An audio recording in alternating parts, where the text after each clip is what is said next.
આપણે જોવાના છે વિદ્યુત ક્ષેત્ર રેખાઓ. આજનો આપણો ટોપિક છે, તમે થંબનેલ ટાઇટલમાં જોયો છે કે વિદ્યુત ક્ષેત્ર રેખાઓ. તો વિદ્યુત ક્ષેત્ર રેખા બહુ ઇમ્પોર્ટન્ટ ટોપિક છે. આના એમસીક્યુ બોર્ડ, JEE અને નીટમાં વારે ઘડીએ પૂછાતા હોય છે. બોર્ડમાં આ 2 માર્ક્સની થિયરી બહુ મોસ્ટ ઇમ્પોર્ટન્ટ છે. પેપરમાં 1 વર્ષ છોડીને 1 વર્ષ આ પૂછાય જ છે, એટલે બહુ મોસ્ટ ઇમ્પોર્ટન્ટ થિયરી છે. તો આજ તો આ કોન્સેપ્ટ તમે સારી રીતે ધ્યાન આપશો અથવા તો સારી રીતે આને લગતા શીખી જશો તો તમને બોર્ડમાં બહુ ઇમ્પોર્ટન્ટ થવાની છે. તો ચલો આજ ટ્રાય કરીએ. તો મારા જોડે આ કોઈ એક વિદ્યુત બાર છે. શું છે? વિદ્યુત બાર છે. તો આપણે વિદ્યુત ક્ષેત્ર આના આગળનો એક ટોપિક બનાવ્યા હતા કે વિદ્યુત બારના આસપાસનો જે આ વિસ્તાર હોય એને શું કહેવાય? વિદ્યુત ક્ષેત્ર કહેવાય. અને વિદ્યુત ક્ષેત્રમાં આ દોરેલી જે રેખાઓ છે, આ કાલ્પનિક રેખાઓનું શું કહેવું? વિદ્યુત ક્ષેત્ર રેખાઓ.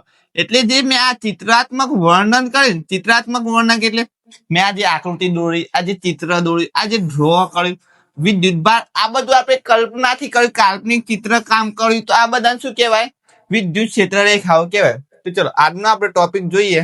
વિદ્યુતના ફર્ક હોય તો આજનો આપણો ટોપિક છે વિદ્યુત ક્ષેત્ર રેખાઓ. વિદ્યુત ક્ષેત્ર રેખાઓ છે શું? ચલો જોઈએ.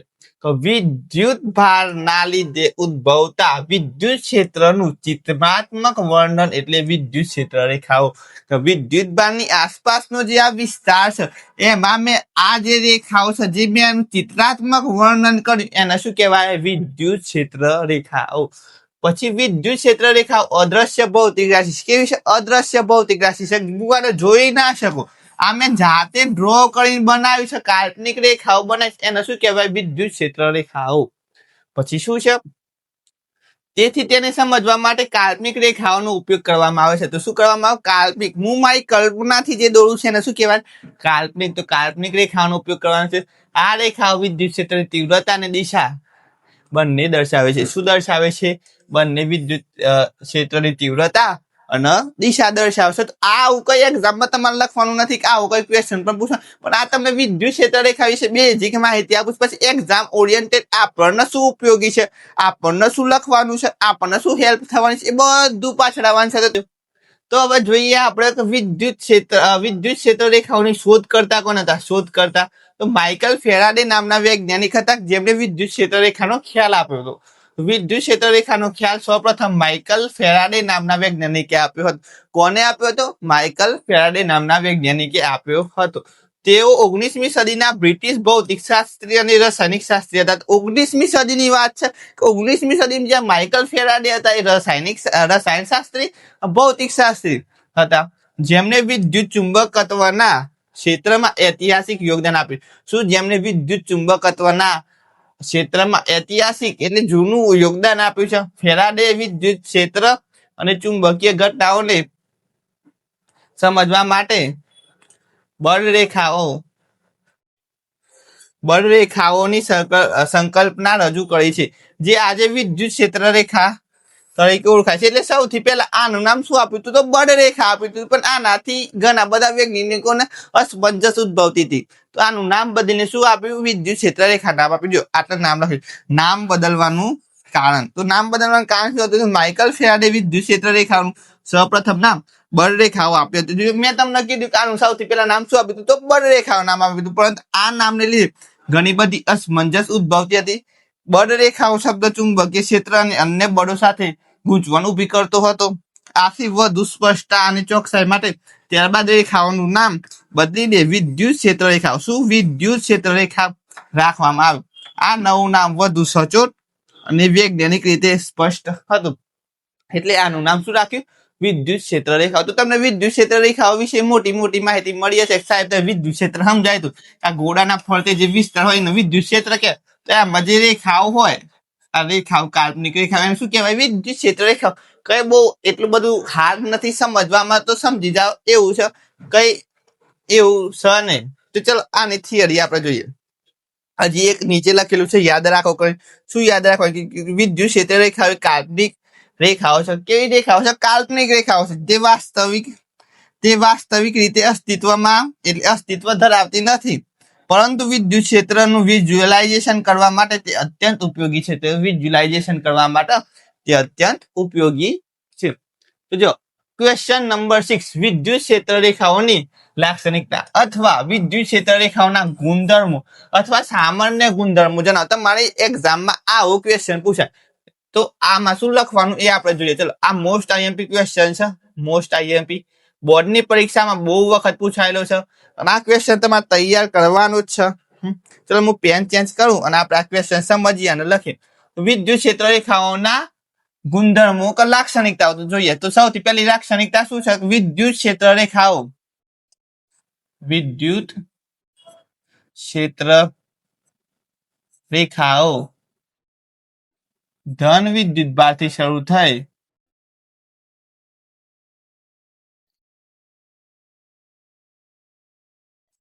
ઋણ વિદ્યુત ભારમાં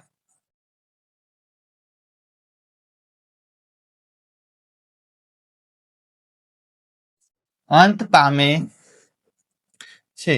તો શું કહેવા માંગે છે મારી પહેલી લાક્ષણિકતા કે વિદ્યુત ક્ષેત્ર રેખાઓ, વિદ્યુત ક્ષેત્ર રેખાઓ એ ધન વિદ્યુત ભારથી શરૂ થઈ ઋણ વિદ્યુત ભારમાં અંત પામે છે. જો એક જ વિદ્યુત ભાર હોય તો, જો એક જ વિદ્યુત ભાર હોય તો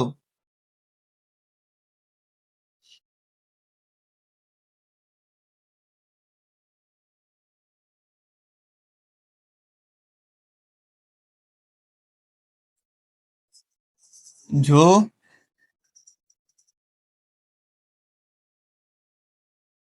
એક જ વિદ્યુત ભાર હોય તો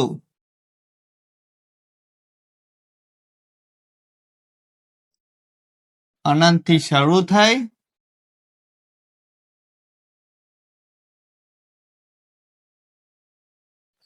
અનંતમાં જ અંત પામે છે.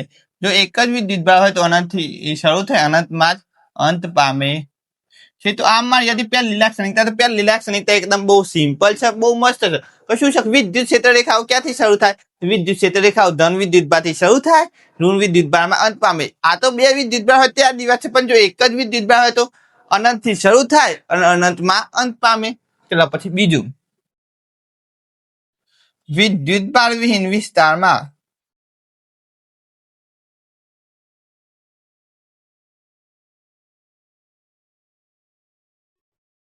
વિદ્યુત ક્ષેત્ર રેખાઓ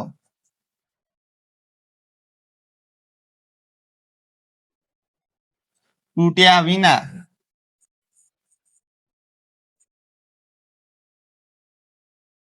વક્ર સ્વરૂપે હોય છે.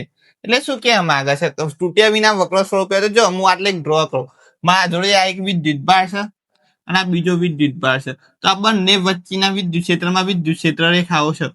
આ જે આ વિદ્યુત ભાર વિહીન વિસ્તારમાં આ જે હોય વિદ્યુત ક્ષેત્ર રેખાઓ જો આમ જાય છે તો આ વક્ર સ્વરૂપે, પણ આમ આમ તૂટક જાય છે. તૂટક ને એમ સીધી લાઈનમાં જાય છે એટલે એને શું કહેવાય? વિદ્યુત ક્ષેત્ર રેખા વિદ્યુત તૂટ્યા વિના કેવા? વક્ર સ્વરૂપે, એટલે આમ ગોળ સ્વરૂપે. તો એને શું કહેવાય? વક્ર સ્વરૂપે. તો વિદ્યુત ભાર વિહીન વિસ્તારમાં વિદ્યુત ક્ષેત્ર રેખાઓ તૂટ્યા વિના વક્ર સ્વરૂપે હોય છે. તો આ મારી બીજી લાક્ષણિકતા છે. હવે ત્રીજી લાક્ષણિકતા, વિદ્યુત ક્ષેત્ર રેખાઓ ક્યારેય એકબીજાને છેદતી નથી.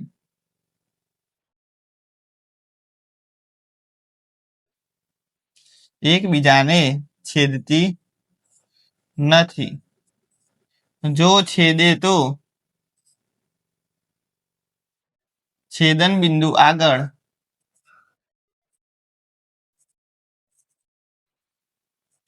વિદ્યુત ક્ષેત્રની દિશા મળે.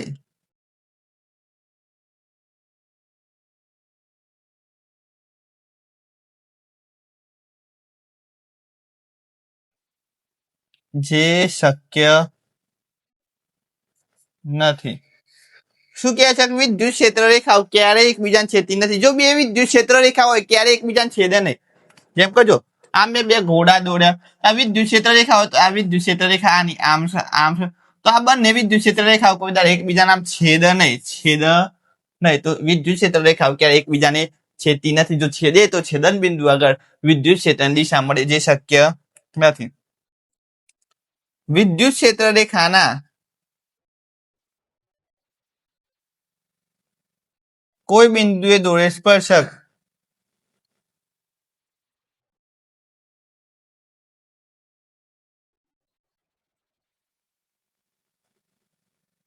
તે સમયે તે બિંદુએ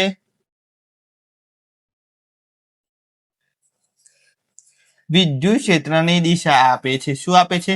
વિદ્યુત ક્ષેત્રની દિશા આપે છે. વિદ્યુત ક્ષેત્ર રેખા ના કોઈ બિંદુએ દોરે સ્પર્શક આ વિદ્યુત કોઈ ક્ષેત્ર રેખા છે એને કોઈ બિંદુએ દોરેલા સ્પર્શક તો સ્પર્શક તે સમયે વિદ્યુત ક્ષેત્રની દિશા આપે છે. તે સમયે તે બિંદુએ વિદ્યુત ક્ષેત્રની દિશા આપે છે. હવે લાસ્ટ એન્ડ ફાઇનલ આમ તો 5 મુદ્દા તમે લખો આ પ્રશ્નમાં એટલે પૂરેપૂરા માર્ક્સ. જો 2 માર્ક્સમાં બે માર્ક્સમાં આ ક્વેશ્ચન પૂછાય છે તો તમે 4 મુદ્દા લખો તો તમને પૂરેપૂરા માર્ક્સ મળી જાય. તો બી આપણે એક એક્સ્ટ્રા લખીએ કે વિદ્યુત ક્ષેત્ર રેખાઓ બંધ ગાડો રચતી નથી.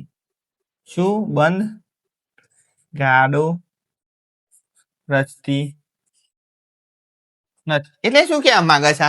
તમને સારી રીતે સમજાવો. તમે ચુંબક જોઈ છે? ચુંબક નાનપણમાં બને હોય તો આ એક એન ધ્રુવ હોય, બીજો એસ ધ્રુવ હોય. તો જો ચુંબકીય ક્ષેત્ર રેખા હોય એ એન થી શરૂ થાય, એસ માં અંત પામે.